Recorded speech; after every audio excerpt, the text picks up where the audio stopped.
Smackdown! What up, players? It's the morning after with Nick and Big J. Welcome to Thursday. It is the 7th day of November, 2024. My name is Nick. I present to you Radio's Big J. Yeah. Big J, opening remarks for the Thursday show? Hey, it's Thursday. Let's go. All right. It's almost Friday. Yes. God. You cannot deny those facts. It is almost Friday. God. You got big weekend plans? Yeah.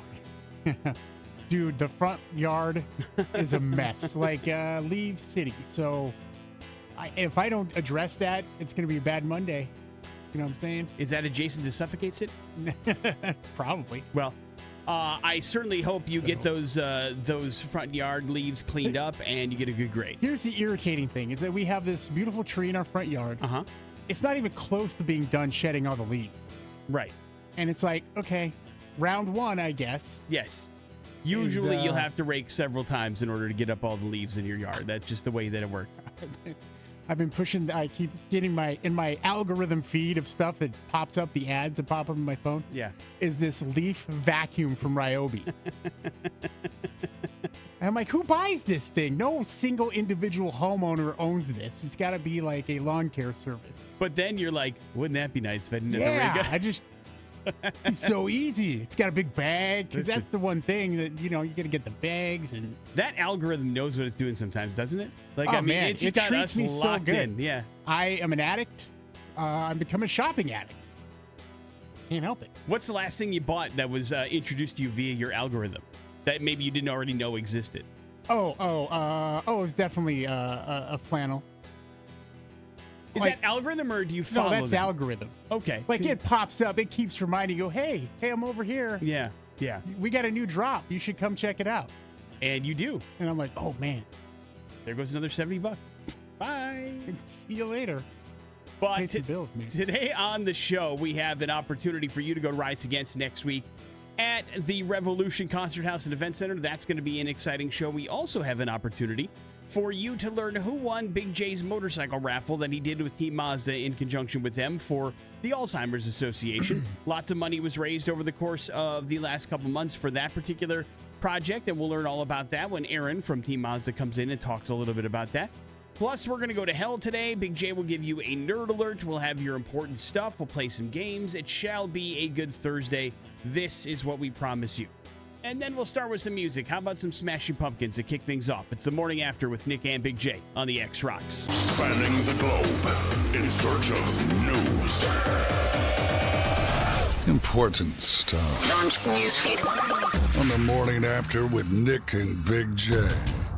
Big J, you're a Middleton resident. What the hell's going on there with Levys?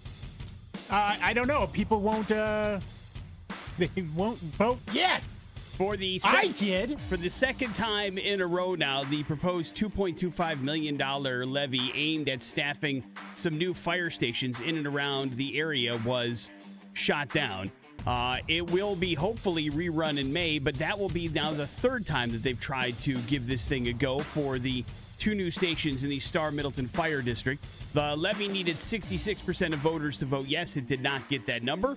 And that kind of worries the fire chief just a little bit because, the one thing that was supposed to be a positive was the election turnout this year in Middleton was almost 1,500 to 2,500 more than it was last time around. He's like, man, if we didn't get it this time, I don't know when the hell we're going to be able to get it. I don't know. I guess people just assume magically the fire department shows up when your house is on fire or you have a medical emergency, and it's magic money. Yeah, I think that's They come exactly somewhere that they don't have to help pay for that. The levy would have added that money to their annual budget to help staff the future fire station off Floating Feather. The station itself already paid for under construction. This will not affect the construction of it at all. It's already set and ready to go. It's just one of those deals where it's like, hey, we need people to put in it and trucks to put in it so we can actually make this a functional firehouse. But they have tried now for more than a full calendar year to try to get this money so that they can help out the citizens of which they're paid to protect. And unfortunately, it hasn't passed either time. So they'll go for round 3 come May. And maybe you can rally around your people and encourage them to vote for this levy to help the fire departments there. Because it is kind of silly, It's a minute amount in all consideration of what's going on. So I don't get it. I know. I don't understand. But I'm surprised that most of the people voting even know what a levy is. I'm not sure Or they that do. they would be like, I don't. I think they they've would seen money and they go, I don't want any of that money spent. And that's why they do that kind of stuff. I really don't know how you could see something like education and or fire department protection on your list and go, that's not money well spent. But people do it year in and year out around here, and it's really something. I got to give it up. It's really something. It's not a good something, but it is something. And they continue to fight the good fight and try to get it on the ballot every single time, and it does. And maybe one day, eventually, it'll pass. It just not this time around, Big J. Not this time around. Nope. For over 80 years, Major League Baseball has used a special mud found along the Delaware River to prepare its baseballs to make sure they aren't too slippery for pitchers. Did you know that? No.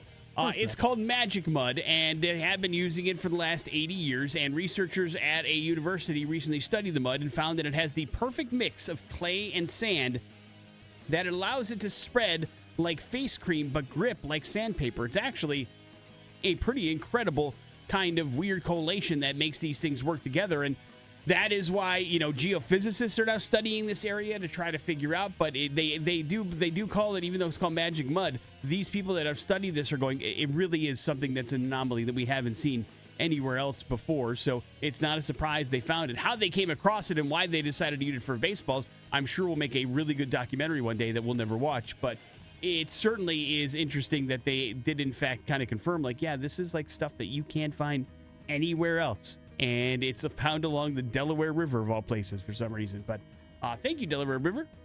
Major League Baseball fans everywhere. Yeah. Thank you. Now you know. Don't ever stop making your mud. Thank you. Or else it'll be trouble. I don't know if you could. Tom Hanks, you're familiar with the man, right? Yeah, man. Probably one of the biggest celebrities in the world. Can we agree on that? Yeah. He says that fans, when he's on the street, mistake him for Michael Keaton. Can you see that? No, not really. Me either. I mean, maybe the profile or something, but I mean, like, even still, like, Tom Hanks is one of, if not the most recognizable celebrity, I would say, in the last 30 years. And I know what Michael Keaton looks like as well. I don't think those two look alike at all. But he says that he has been confused with fan interactions with Michael Keaton for years. It goes back to the 80s. And he says he gets it, I guess, but he is surprised that it continues so far in the future, considering the success of both men, not just Tom Hanks. Michael Keaton is also an identifiable figure, I would argue. Hey, he's Batman. Right. And so when you see that, you would just I wouldn't look at Tom Hanks and think that guy was Batman. No, me either. Me either. But, I mean, I don't even think they look the same. Yeah, you're right. Now that I think about it, they don't look anything alike. Yeah, it is weird. But this is coming from the horse's mouth. He says it happens from time to time. So if you run into Tom Hanks on the street, for God's sake, recognize the man and don't call him Michael Keaton. Or call him like Tony Hawk. I don't think Tom Hanks would get that joke. Tony Hawk only would. Tony Hawk would, yeah. Morning After with Nick and Big J. There's your first round of important stuff. It is the X Rocks. That is Dorothy. That is Mud here on the Morning After with Nick and Big J. Big J, we have a problem, and I'm hoping you can come up with a solution for it, okay? Okay. Everywhere you go, you are likely to see kids bouncing around having a good time, Big J. But if they are having a good time on their own, odds are their eyes are glued to a tablet or a smartphone of some kind. What you're really not going to see is their noses in a book. And according to a recent survey by the National Literacy Trust, they have found that children's reading habits in the year 2024 are at an all-time low. The survey collected responses from more than 176,000 children from the ages of 5 and 18 and found that only 1/3 of them say they actually enjoy reading anything. That is the lowest level of reading enjoyment since the survey began back in 1975. Jonathan Douglas, the chief executive of the National Literacy Trust, said the findings are deeply concerning and worries that a declining interest in reading could jeopardize the future success of a younger generation in all sorts of different things, not just reading books. They're just talking about reading in general. It's not escapism or anything like that. It's about, like, if you're not reading what you're supposed to be reading, that's going to be a problem. Not everything can be explained in a YouTube video. I suppose it could, but you're not going to get everything you need. You're going to get somebody's... How are you supposed to read the captions? Stylized version of that. Yeah, when your subtitles are on. I don't know. That becomes the issue as well. So Big J, as our literacy captain here at the X. Wait, I'm not the literacy captain. Why are you saying that? How can we fix this problem? You don't. You don't. Yeah, this is the beginning of the end. Okay. So you're in a sink or swim kind of world. We're pretty much there with handing off the tablets and devices to kids right away. And the poor education system, at some point then most of the kids can't read. And then that's when the world just kind of stops turning. Yeah, I'm not sure, again, you can read things on tablets. I'm not sure tablets are necessarily the biggest problem that we have when it comes to reading. It's just about, I believe that, again, in this day and age, there's so many different things competing for their attention that books is just one of the billion things that kids can do at this particular point. Whereas when we were growing up, it was like watch TV, play outside, read a book. These are your choices. Yeah. Internet wasn't a thing. Playing video games at home wasn't a thing. You'd have to go to the arcade. It was. A little bit. Yeah, in your later years, your teen years, sure. But not when you were 4 or 5. Yeah. Unless you were rocking your Commodore, and even then it was questionable. But we got to see what we can do. Get the kids reading, will you? Morning After with Nick I don't know and if I'm in charge of that. Big J. Bad idea. We got ourselves a Nerd Alert next on the X. Go talk to the nerds. Nerd Talk. The best in tech and gaming. Big J's Nerd Alert on 100.3 The X Rocks. Yeah, Nick, you ever heard of Rockstar Games? I have. I'm familiar with the concept. All right, that company who owns Rockstar Games, Take-Two, is looking at a pretty 12 months with Rockstar's GTA 6 and Gearbox's Borderlands 4, two of the massive games due to launch during the 2026 fiscal year. Basically, what they had as a little, meeting there, and Take-Two insisted that GTA 6 is still on course for launch during fall of 2025, despite ongoing speculation that Rockstar may delay that game. And I think we all kind of expect a delay because that's what happens with big games these days. Yeah. But they say everything is in order at this time, so we'll see. That's supposed to come out sometime in the fall. Meanwhile, Take-Two's publishing label, 2K, is set to release another huge game, Borderlands 4, Nick, during that same period of time. So one asked the question, is there danger then of GTA 6 eating Borderlands 4's lunch? Not so, according to Take-Two boss Strauss Zelnick. Speaking to Variety, Zelnick said that he couldn't offer a release date for GTA 6, the guaranteed mega hit won't cross paths with Borderlands 4. Quote, I think it's safe to say that we wouldn't and no one would stack up huge releases unnecessarily. So that's not something they plan on doing, so you don't have to worry about that. And who knows how Borderlands 4 will be received after the movie. Well, the thing about video games, too, is if it's a really good video game, if it's a good game, it will find its audience regardless of when the release date is. It's not like movies. It's not like those. You can find an audience if it's a great game after a while. Rarely does a game come out where it's amazing and nobody plays it. It's usually it doesn't live up to expectations and it gets overshadowed by another release or something to that effect. But I would be shocked if both those things can't coexist in a world where everybody who wants to play those games will get to play them if they are both good. Especially when a good portion of those GTA fans are still living playing GTA Online, which is set for, by the way, a huge new DLC coming out in December. So they continue to roll out plans, and that thing continues on. So you still left around with that? Every now and then when it's something interesting, or there's like every week they do new different updates and things. And if it's something that interests me, then I'll get in there and play a little bit. But Nintendo announced on Tuesday that Nintendo Switch software will also be playable on the successor to Nintendo Switch. Now, according to a post from Nintendo's corporate X account, the post attributed to Shiruto Furukawa, president of Nintendo, also confirmed that Nintendo Switch Online will be offered on the new console. Of course, we're talking about Nintendo Switch 2 here. No mention was made of compatibility with the Joy-Con controllers or the other Switch hardware accessories. Although this previously had been reported, the post said Nintendo announced that Switch 2's backward compatibility at its corporate management policy briefing, a semi-annual investor meeting where the company reports its sales and roadmap. So that presentation, which is publicly available, also addresses whether players' Nintendo accounts will be functional on the new console. We believe that it is important for Nintendo's future to make use of Nintendo account and carry over the good relationship that we have built with over 100 million annual playing users on Nintendo Switch to its successors. So bottom line is, the Switch 2 is going to be compatible with pretty much everything you had before. Yeah, that's not a surprise. I mean, even with the next-gen games, you can go back one system and play the games on it. So it does make sense that you're going to be able to do this with the Switch as well. It'd be silly if they do it another way. Yeah, exactly. You remember Sega, Nick? I do. Sega was always fun. Yeah, Sega. And we talked a little bit about this in a previous Nerd Alert, but this is something new to add to this list. Virtua Fighter may soon be punching its way back into the public eye. Justin Scarponi, Sega's global head of transmedia, casually dropped the news about a new game in the franchise during an interview with the VGC. Now, quote, "We have a suite of titles in development right now that fall into the legacy bucket, which we announced last year at the Game Awards." He said, Crazy Taxi, Jet Set Radio, Streets of Rage, Shinobi, and we have another, Virtua Fighter, being developed. And so all that is very exciting. Virtua Fighter, one of the OGs when it comes to fighting games, Nick. So it's super exciting for a lot of those folks. Most of those titles were indeed showcased during that Game Awards as part of a new era for Sega. But the mention of Virtua Fighter is a new revelation. That last numbered entry in the series was Virtua Fighter 5, all the way back in 2006. Now, that's not to say that the fighting game franchise has been static since then. There have been riffs and redos, such as Virtua Fighter 5 Final Showdown. That came out in 2015, and 2021's Virtua Fighter Ultimate Showdown. But it's been nearly 20 years since fans have gotten an all-new game, and that's what's going to be happening. So there are plenty of folks excited about that. Probably our good friend Adam, too. That definitely conjures up memories of being in an arcade when I was a kid playing Virtua Fighter. It was like, yeah, before Mortal Kombat, before Street Fighter, that was the game that you played if you wanted to do a button-mashing fighting game in an arcade against another person.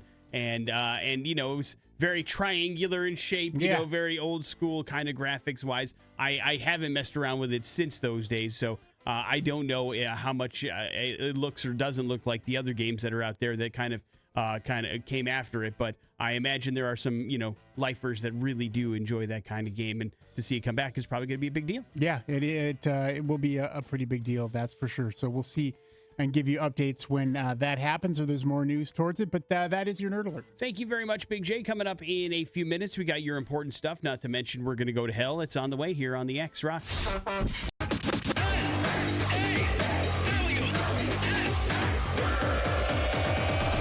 Important stuff. Launch newsfeed. On the morning after with Nick and Big J.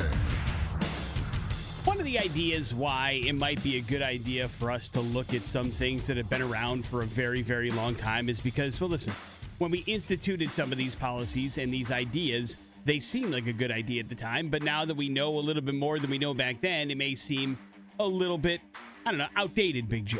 What are we talking about, man? 1972, both Britain and the United States mandated another school year for children, made us go to school longer. Usually, back then, things ended when you were 15 to 16 years old. Yeah. They let it go until you were 17, 18 years old for your senior year of high school. One of the biggest reasons we did that was, well, number one, we knew that more education is beneficial. I mean, more education is better than less education. This is something that is not arguable. But so that was definitely one of the things. But the big thing was a study back in 1972 that said that the more school you get when you were young, the less likely it is that your brain will suffer from dementia and aging in later stages of life because you do more brain exercises. God knows what this study said back in 1972. My brain. But as we now know, after decades and decades of studies after that, it truly doesn't matter how much education you have. Sometimes through, you know, your genetics or your blood or whatever the case may be, some people are just more prone to dementia than others. That's more of a thing that happens because of your background and your family than how smart or how much education you have. And so, you know, the extra year of education after they did the study appears to have zero effect on whether or not your brain ages at an exponential rate or not. And so there are now recent studies that do this. Now, I don't think that means we're going to walk back the extra year of high school by any stretch of the imagination, but it is interesting when you look at what made these things actually happen back in the day. There was a lot of things that went around and studies that went around that just aren't happening. They did this by analyzing about 30,000 MRI brain scans of adults. It's possible education does increase brain size, but only temporarily. The extra year may also cause brain changes not seen in MRIs, but they don't think it affects aging of the brain or whether or not you are at risk for dementia or not, like they did back in the 1970s. But that's always interesting to me when we find out the real story as to why these things happen. These things are now normal for us, but what made these things kind of come to fruition? And then when you find out it's based on something that might be a little bit wonky, you go, wow, that's crazy. Don't expect anything to get worked back or walked back, but it is interesting that that's what causes us to go to school until we're 17 or 18 years old, Big J. Thanks. A social media influencer has been banned for life by the New York City Marathon for getting some footage for his TikTok and Instagram accounts. Matthew Choi ran the race last weekend with 2 people riding on electric bicycles beside him and filming his run. Those e-bikes were a violation of the marathon's vehicle policy. They drew numerous complaints from runners. The New York Road Runners not only banned him from all future races, it also removed his official time from the marathon results. So as far as the records are concerned, this dude never ran in the New York City Marathon because he never existed. Yeah, you can't do that for clout, bro. They don't like that around there. You got to do it for the rush. The love of the running. Because you want to run 26.2 miles for some ungodly reason. That is why you run a marathon, not for the social media clicks, Big J. Let this be a lesson to us all. That's why I run. And that is why you're still part of the New York Road Runners Association. And you're allowed to run in the New York City Marathon anytime you want to, pal. No. Huh? I don't run. Coming up, Big J, in the year 2025, according to Netflix, you will see the 5th and final season of Stranger Things. Netflix released the episode titles yesterday to mark this year's Stranger Things Day. That, of course, commemorates the date back in 1983 when Will Byers disappeared. The 8 episodes are called The Crawl, The Vanishing of Blank, The Turnborough Trap, Sorcerer, Shock Jock, Escape from Kamataz, The Bridge, and The Right Side Up. The teaser hinted at a fall 1987 setting. The exact 2025 release date remains unknown. Season 5 is expected to pick up shortly after the events of the Season 4 finale. That involves a pivotal role for Will, a time jump, and then, of course, the return of Vecna, Big J. Vecna. Yeah. You still on board with this? Well, yeah. Okay. But, I mean, I wish it wouldn't take so long. Yeah. I was just reading an article ago. That's about a real problem with modern day television series that we have, is that you get 8 episodes, and then it takes 2 years to get another season. Right. And that's not how we grew up with TV shows. I mean, it was every year. It was 2 seasons a year. You would get spring and fall shows every single year. And it would be like 20 episodes. Yeah. Of something. Yes. It is a very different world. But, you know, the other side to this coin is what makes Stranger Things such an outlier is that this is all supposed to take place over 4 years. And these kids are now 30 years old almost. I mean, it's crazy. Yeah. How much things have, and it's never explained. And it's okay. What was season 4 2 years ago? Yeah. So it's which means it was filmed 3 years ago. How do you keep the interest? I mean, it's tough. Yeah. But they've done it. I mean, if you have a good product, people will care. Yeah. And they won't care about the little things like how come the children are supposed to be seniors in high school and they're all 27. But it is one of those situations where we want to find out how this story ends, I think, is what it really boils down to. Yeah. And so we will see how it all comes to fruition in the year 2025. Morning After with Nick and Big J. There's your important stuff. It is the X Rocks. And Big J on 100.3 The X Rocks. A new fear is unlocked as we head to Jackson, Mississippi for today's We're Going to Hell story. And somewhere slowly, Kid Rock nods in agreement, Big J. As there in Jackson, there is a place called AJ Materials. AJ Materials is essentially an asphalt company. If you are pouring asphalt for a business or a residential area, AJ Materials, one of the many companies you could call upon to deliver asphalt to your house and have them actually set up and pour the asphalt for you, give you that new driveway or that new whatever that you're looking for your place of business or your residential area, Big J. You understand? Yeah. And it was early in the morning yesterday when a call was placed for a delivery, or it maybe been placed in advance. And so there was a gentleman that showed up to work really early in the morning and got ready to put the hot asphalt ready in the back of his dump truck so that he could deliver it to where he needed to deliver it to. And then he noticed that there was some sort of malfunction with the dump truck. didn't know what it was. He was working all by himself that particular morning, and he got out of his vehicle to check out the dump truck malfunction, and he was attempting to fix whatever it was when the asphalt, Big J, spilled out of the dump truck onto him, burying him in the asphalt. And, of course, it doesn't turn out well for somebody when they're buried in asphalt.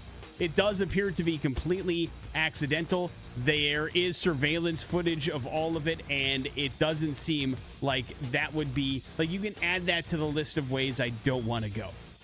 Is it hot asphalt? Yes, it was. Oh, God! It was hot asphalt, according to authorities. Ah. Yeah, not great, right? It was so bad they could not identify the man at first after they realized that there was a gentleman underneath the hot asphalt, because essentially it had made like an asphalt mountain, you understand? Right. And they had to chip away to find what was left of this particular person. But let's just say it wasn't pretty. And as he tried to fix the problem with the dump truck then raised and dumped some of the asphalt on him, couldn't get out of the way, and that's it, man. Game, set, match. Asphalt won, human being nothing. Final score. Sounds like dump truck is what killed him. Yeah. They still don't know what's going on there. Again, they're reviewing it. There still is investigation going there in Mississippi to see if they can figure it out. And it appears to be accidental, so they're treating it as such.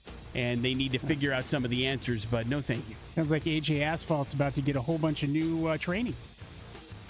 Yeah, one would think, much like they're going to have to sit down and do some sort of computer training programs like we have to do around here. We can't have any fishing around here. Yeah.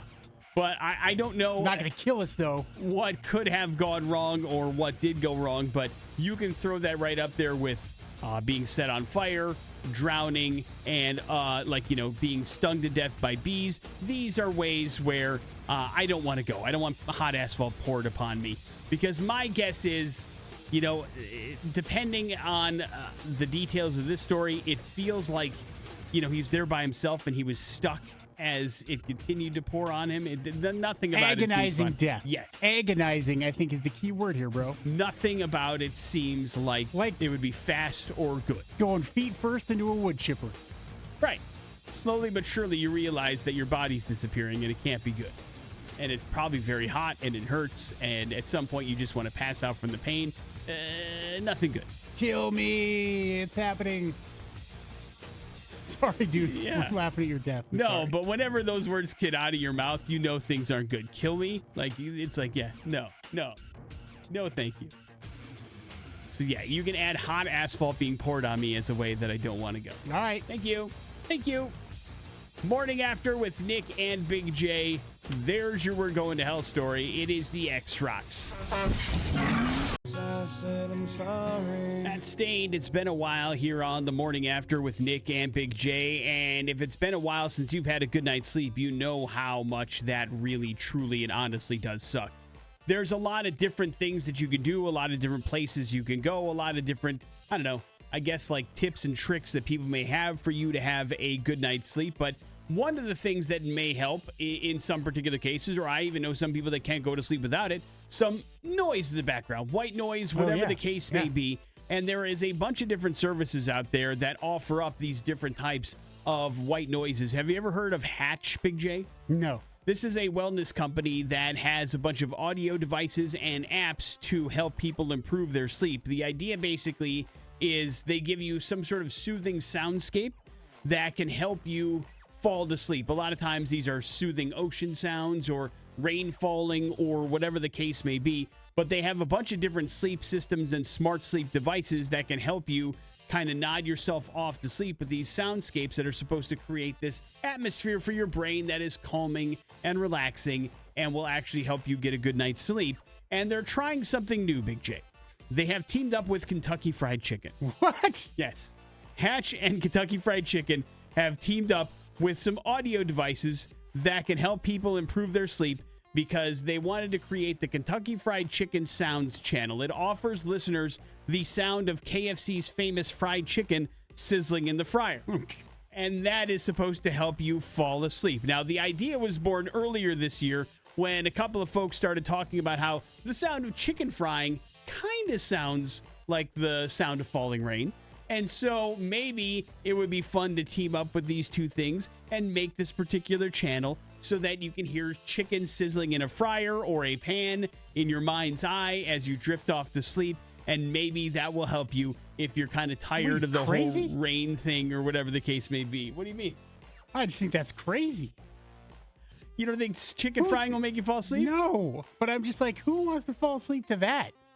Well, Put on some thunder. they're or banking something. on a couple of people or several people being interested in it.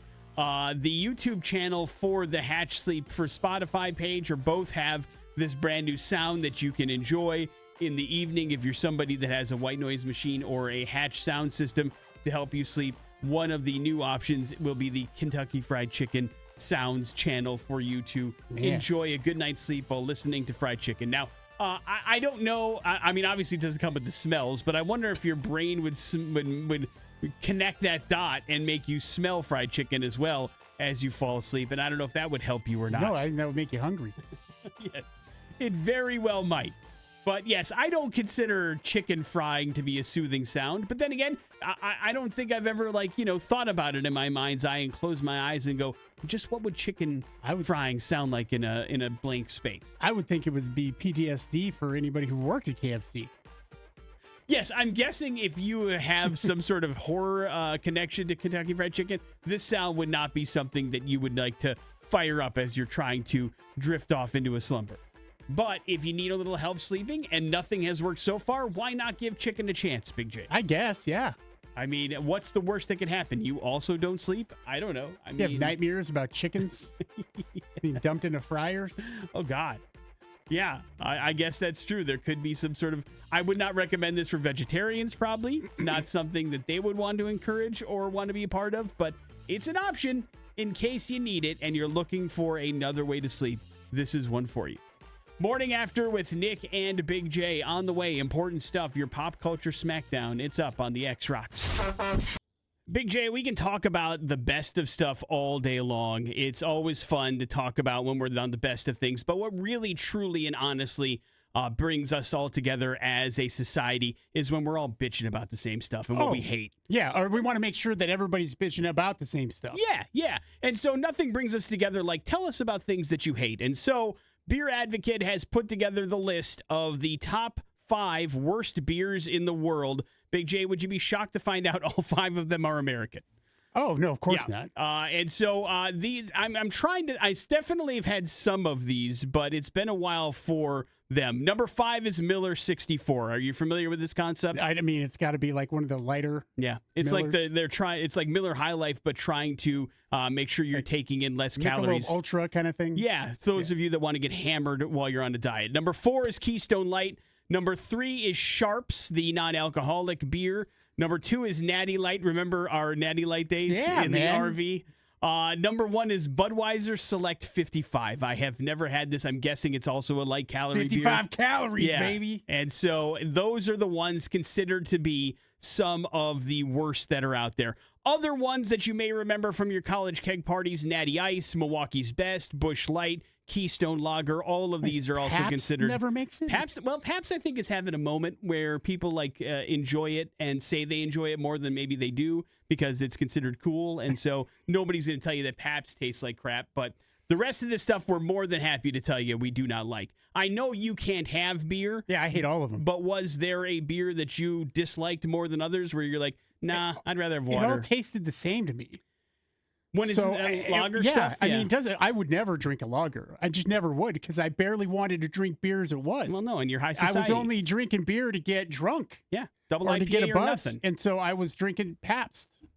Yeah. I mean, really is what it was. I mean, that was the thing. That was on sale usually at Mulligan's, so that helped as well. Whatever was on sale. You're balling on a budget, buddy. You have to do what you have to do.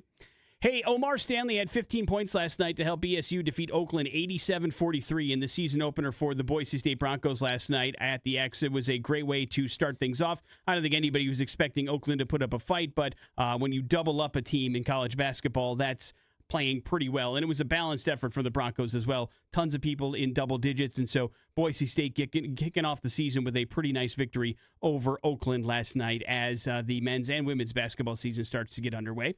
Man, having the football program and the basketball program firing on all cylinders is awesome. Yeah, take that, Pac-12. We'll see you in a few.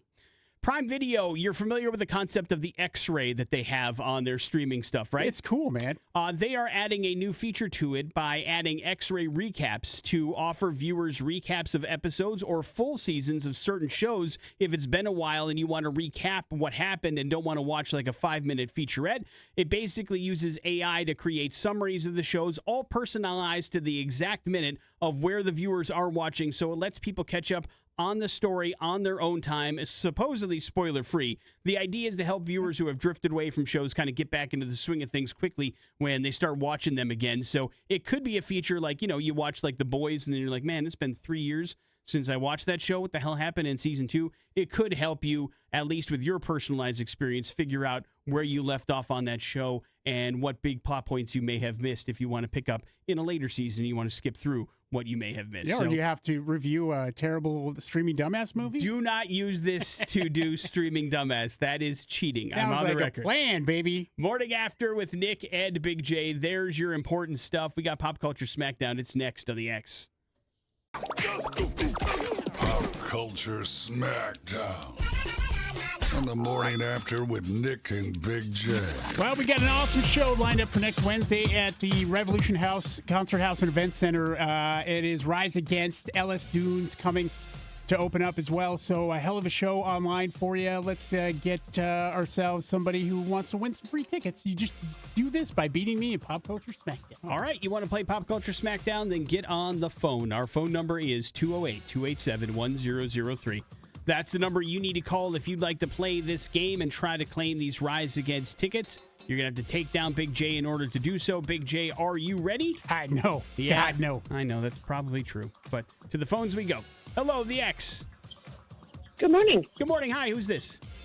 Jackie. All right, Jackie, you're up first. Jackie, what very popular rock band once released an album titled The Spaghetti Incident? Oh, God. The Spaghetti Incident. I don't know. Oh, no. I don't. It happens. It happens. Sorry, Jackie. Thank you for playing. Hello, I the don't X. know. You don't? I don't remember. We play songs Hello. off this album. I'm Hi. sure we do. We need to know what very popular rock band released an album entitled The Spaghetti Incident. Spaghetti Incident. Uh-huh. We're thinking late 80s, early 90s here. I'll give you that hint.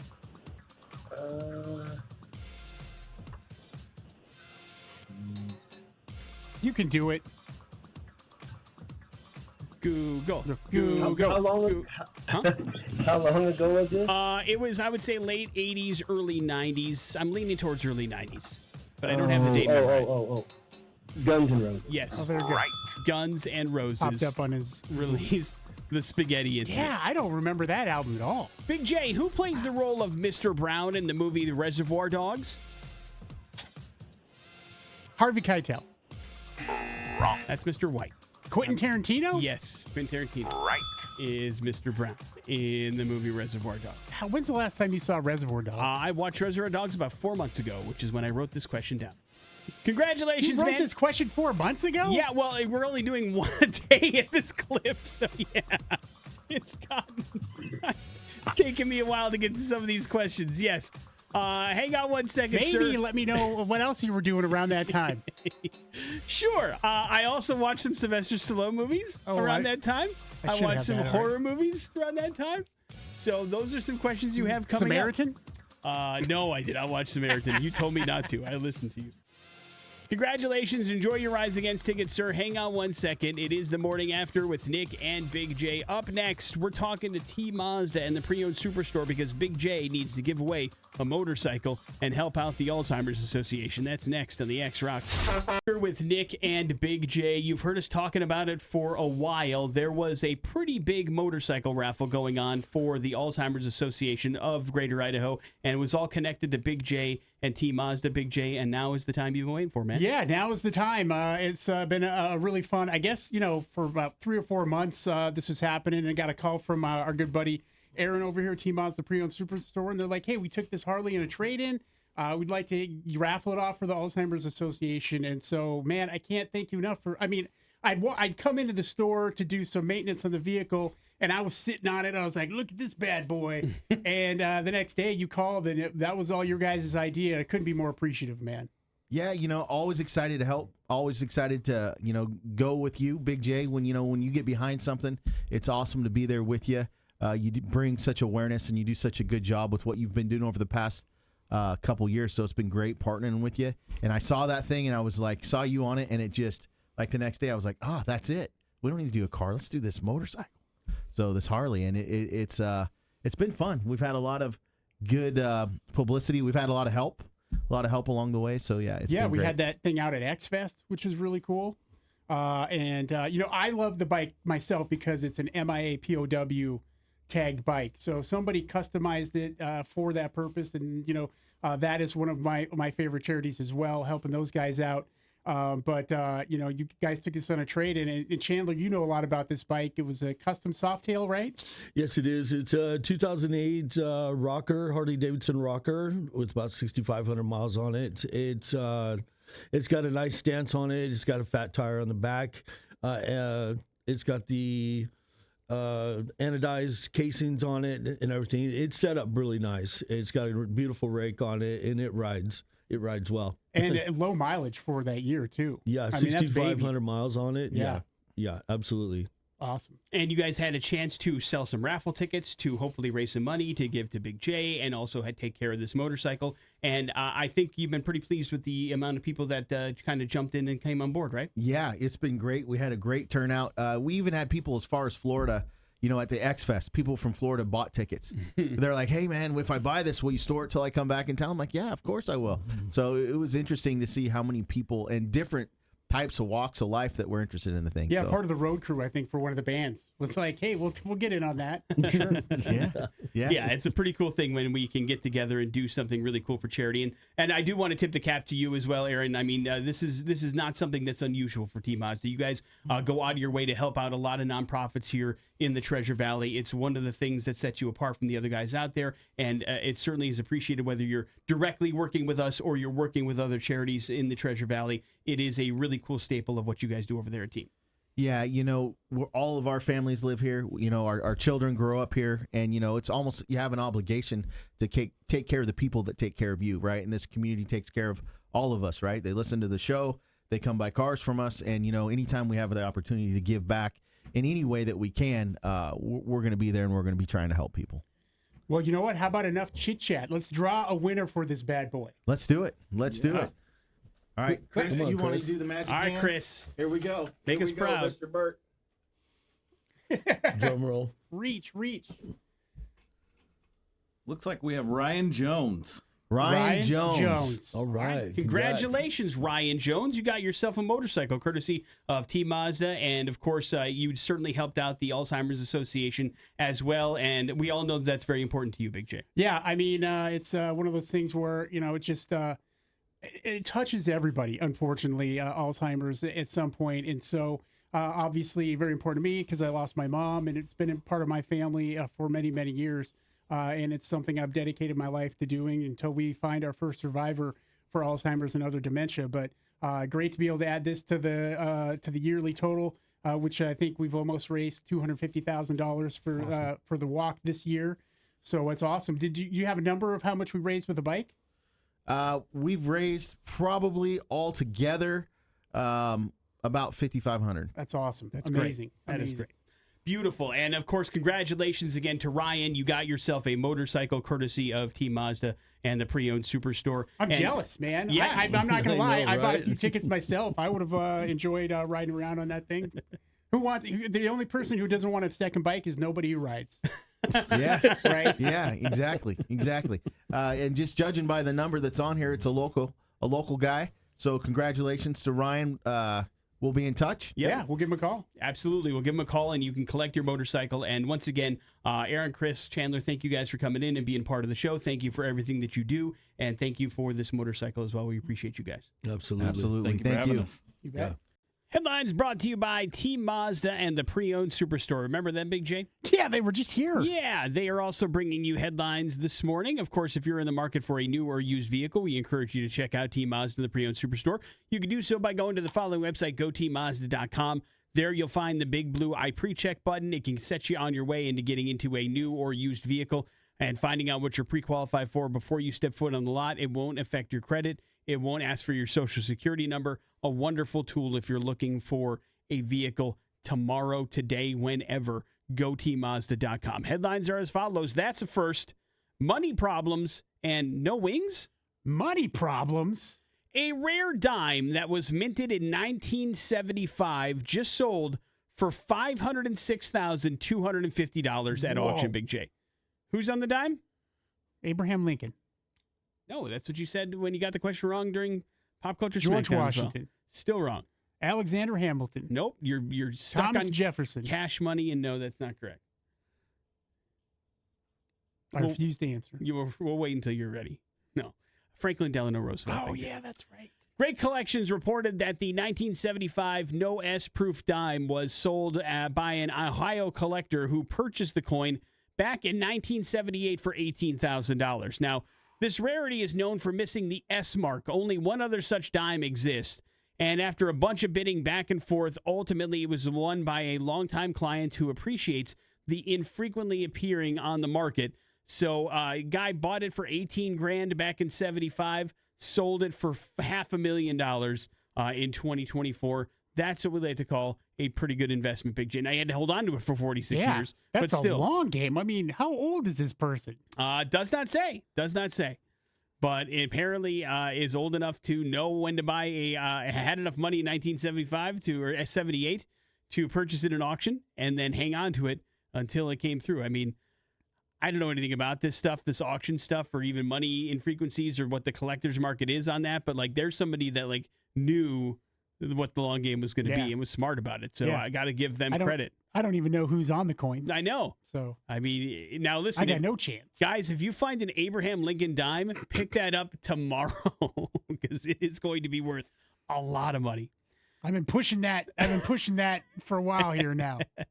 That's a first, or no wings? No wings? A stretch of Interstate 80 in Nebraska had to be shut down yesterday after a semi-truck overturned and spilled energy drinks all over the road. Police in Omaha are investigating the cause of the crash, which left the road littered with boxes of energy drinks. Traffic was snarled for a long time while cleanup crews had to work to remove the truck and then all the sticky energy drinks. It's unclear whether or not there are any injuries involved, but I do know that if the commercials are to believe, Big J, this truck should have taken flight. Yeah. And could have avoided any kind of problems whatsoever because energy drinks give you wings and then you're out of the scene of the accident. You don't have any problems. So I guess the cartoons aren't real that are on the TV? No. Probably melted the road, too. Like your innards. Like your insides. Yeah. Wrap it up with that's a first. LaGuardia Airport in New York City is a very popular place, Big J, but we had something happen that's never happened before. A traveler there posted video footage of a full-sized, pretty big raccoon dangling from the ceiling at the airport. The critter was spotted at the Marine Air Terminal. That's the one used by Spirit Airlines and Frontier Airlines. Passengers screamed. They ran away. The animal dropped to the floor. Alarms started beginning to sound because you can't crash through a ceiling at an airport without something going wrong. At the TSA security checkpoint, a man unsuccessfully tried to trap the raccoon in a garbage can. Port Authority representatives said the animal was eventually captured and then released outside, but that was definitely something they'd never encountered before at the airport. I guess I don't think we should be surprised it happened at the Spirit Airlines desk, right, Big J? Yeah. I mean, that's pretty... Have the poor little guy get up there. Pretty on brand. I'm guessing he was rummaging around looking for some food and some scraps. And he's like, I need to go to the Spirit Airlines booth. Maybe get the hell out of here, stat. But unfortunately, he didn't make it out, but he is okay, and they released him back to the wild. So that's good. But probably freaks some people out. I know, listen, if a raccoon crashed through the ceiling in here, it'd probably be a pretty weird experience. Not going to lie. Yeah, it would be. Morning After with Nick and Big J. There's your headlines. You're officially up to date on everything. We got your bad impressions. They're next on the X Rocks. Bad impressions. So far, I'm not impressed. On the Morning After with Nick and Big J. Yeah, let's hook somebody up with Rise Against tickets next Wednesday at the Rev Center with Ellis Dunes coming. Going to be a fantastic show. Really easy to get you some tickets here for free. You can figure out bad impressions today. They're yours. All right, 208-287-1003. That would be the number you need to call if you'd like to play Bad Impressions, which works like this. Big J has 3 clues. They all rotate and revolve around somebody that is pretty famous. If you can figure out who this famous person is in 3 clues or less, congratulations. Those tickets to Rise Against next Wednesday are your tickets, and you and a guest will be checking it out for free on us. It's the least we can do. Big J, are you ready? I'm ready, man. To the phones we go. Hello, the X. Good morning. Good morning, sir. What's your name? My name is Aaron. All right, Aaron, you're up first. Good luck. The early 2000s was good to me with roles like Brick and Anchorman and Andy and the 40-Year-Old Virgin. I think I have a pretty good idea, but let's listen to the next one. I've had so much fun voicing Gru in the Minions universe. I'm going to go with Steve Carell. It is Steve Carell. Nailed it, Aaron. Good job. Hang on 1 second. We will hook you up with those Rise Against tickets. What was clue 3 for fun? You may better know me as Michael Scott from The Office. And why is Steve Carell in the news? Well, there's a podcast for everything, Nick. There's a podcast called Office Ladies Podcast with Jenna Fisher and Angela Kinsey.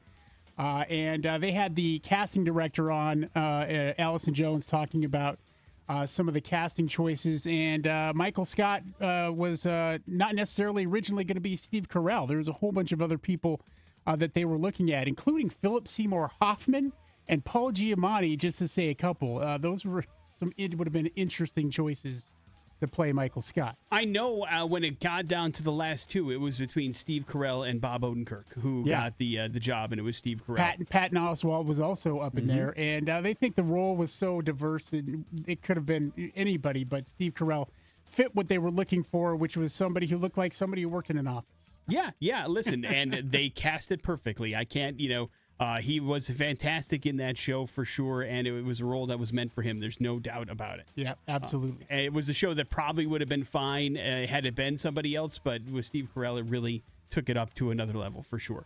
Yep. Morning After with Nick and Big J. Hey, there's your Bad Impressions. We're going to wrap up the show here next on the X Rocks. Some Jelly Roll, that is Liar, and that's going to wrap up the Morning After with Nick and Big J on this very busy Thursday morning. Special thank you to the entire crew from Team Mazda for popping by this morning and giving away a motorcycle courtesy of Team Mazda and helping out the Alzheimer's Association while we're at it. And congratulations to the winner, whose name is Ryan.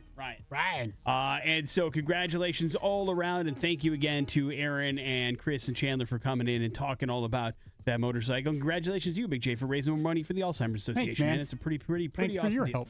I'm happy to be a part of it in any way, shape, or form that I can be.